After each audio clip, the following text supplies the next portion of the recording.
nome é Cristiane Ribeiro Marques, eu sou mestranda do Programa de Integração da América Latina, da Universidade de São Paulo, ProLan USP. Desenvolvo uma pesquisa sob orientação da professora doutora Lisbeth Rebolo, sobre o circuito de arte latino-americana, a partir do estudo comparado de duas coleções de arte, que é a coleção Cisneros e a coleção Constantino.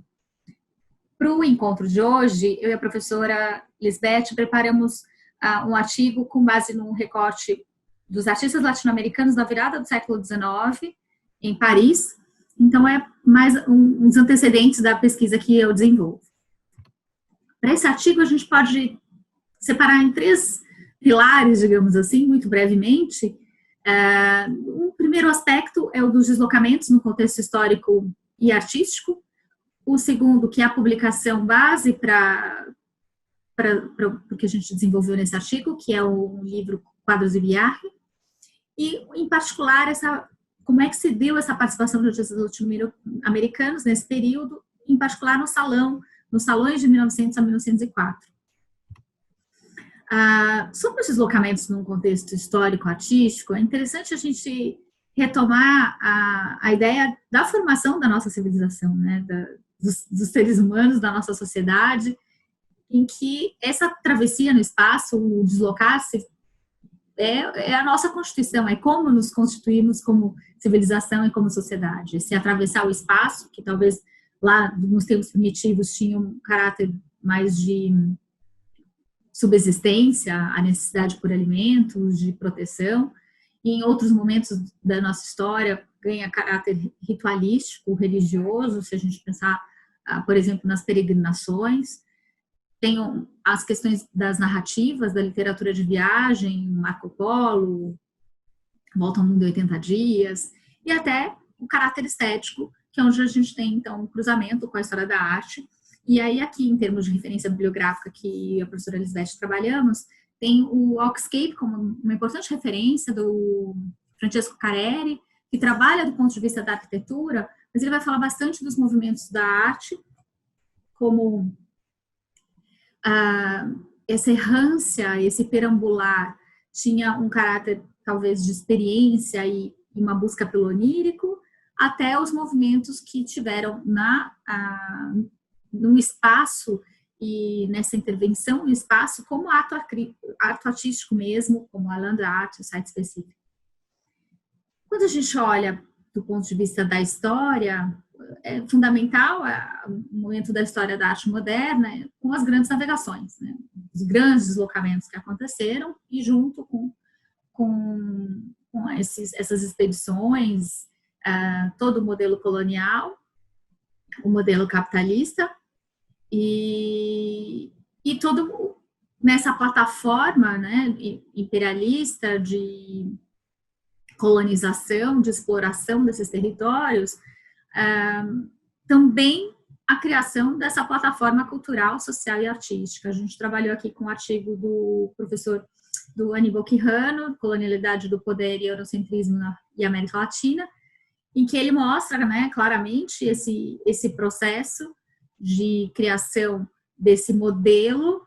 E se a gente pensar na América Latina, no século XVIII já a gente começa a ter as aberturas das escolas de belas artes, México, Cuba, e a gente conhece bastante aqui a nossa, do Rio de Janeiro, já no século XIX, com a missão artística francesa. Então, vai ser dentro dessa escola que se desenvolve esse padrão artístico, dentro desse modelo europeu, e a burguesia, a elite, que se instala aqui mesmo pós os períodos de independência, é sob essa chave. Então, aquele que queria se desenvolver no campo artístico tinha essa mirada para a Europa. E é muito interessante que, justamente, o livro da professora historiadora da arte, Laura Monazete Costa, vai trazer esses intercâmbios.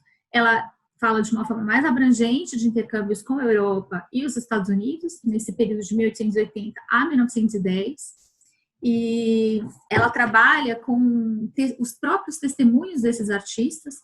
Então, são testemunhos muito ricos, né? que são as cartas, né, correspondências, artigos, diários de viagem que esses artistas desenvolveram. E o livro está organizado por artista, então tem Eduardo Schiaffino, Martín Malaharo, Ernesto de la Cárcova, Lola Moura e assim por diante. Ela vai trazendo esses relatos. E foi interessante para minha pesquisa, que em particular no último capítulo, em vez dos testemunhos dos artistas, ela traz algumas crônicas de correspondentes de jornais da Argentina, que são de dois intelectuais muito importantes para a América Latina.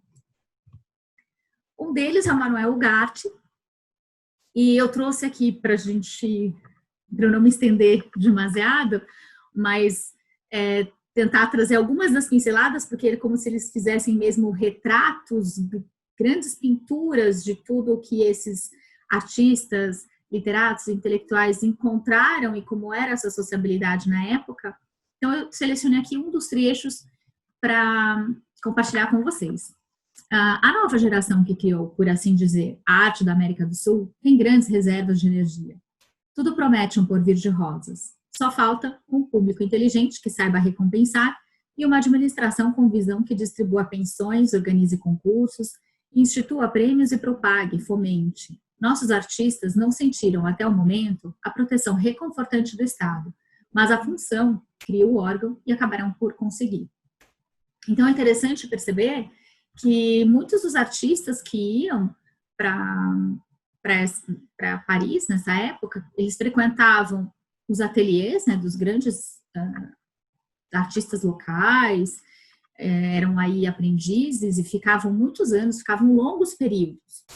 E muitas vezes com recursos próprios, e poucos recursos próprios que tinham conseguido das suas próprias atividades, muitos tinham outras atividades paralelas, em artes gráficas, então, e alguns eram da burguesia latino-americana, mas não era a maioria.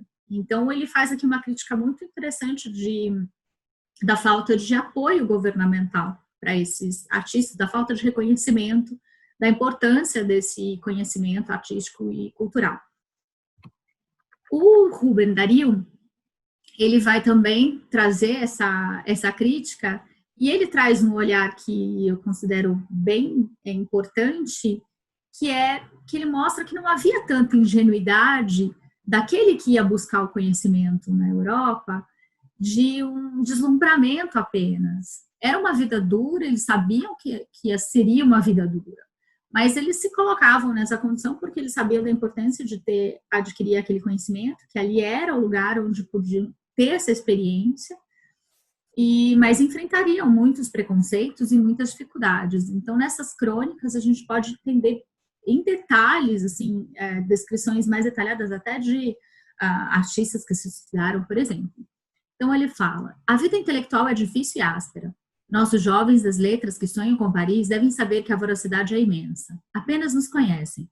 A literatura nova da América tem chamado alguma atenção de alguns círculos, como o Mercure de France, mas ninguém sabe castelhano, salvo raríssimas exceções, nos ignoram da maneira mais absoluta.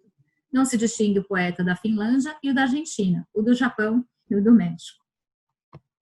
Eu trouxe aqui 2 exemplos de artistas, e um eu trouxe exatamente para trazer uma curiosidade para vocês. Esse é um brasileiro, o Pedro Luiz Vautier.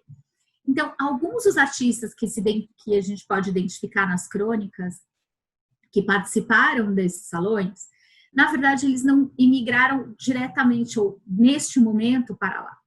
Eles tinham, os pais tinham vindo para a América Latina, ficado por aqui um período, tinham vindo por negócios, a trabalho, tiveram filhos, mas ao retornar, esses filhos continuaram se considerando latino-americanos. Então, com os novos migrantes que foram para as escolas, para os ateliês, se formou aí com eles essa comunidade latino-americana.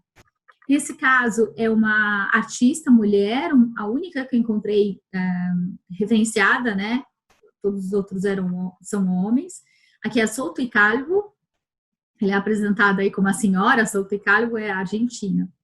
Então, aqui foi só uma pincelada para vocês dessa realidade dos artistas presentes nesse período e essa participação nesses salões, que são os salões acadêmicos, né? Nessa época já havia uma profusão grande dos salões. E só uma pincelada, agradeço aí a atenção de vocês. Muito obrigada.